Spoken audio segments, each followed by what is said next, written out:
Kurt created a world in which you can see its original IP, and you knew that there were potential to juxtapose living in a beehive and living in our society. So he did a great job of, creating this world in which everybody could understand because it was able to translate perfectly into our society.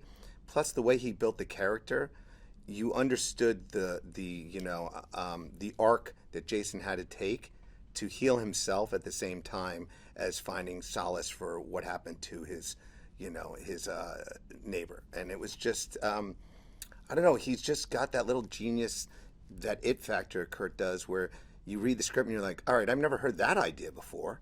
That's original. Jason, that was the first call he made when we decided to sign up for the movie. He's like, first person I want is Jeremy Marinus. You got to get him. And I was like, all right, I'll call him up. And Jeremy's very young, might be 32 years old. Done a little second unit directing, but knew he had a little leverage. So he said, hey, I'll do it. I'll pass on these other projects, but you guys got to let me second unit direct.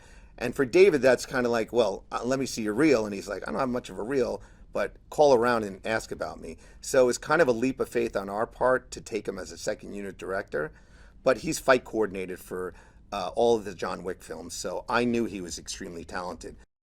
David's the reason why it's not just a normal.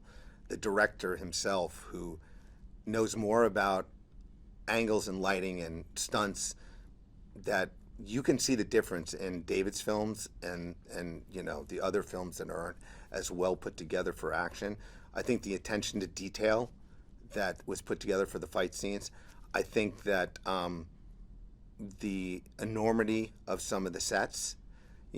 Some people probably would have gotten away with just shooting it like a High School Musical, but he basically had a 360 view of that set that you see in Nine Star. And his just knowledge of camera work and obviously his operation.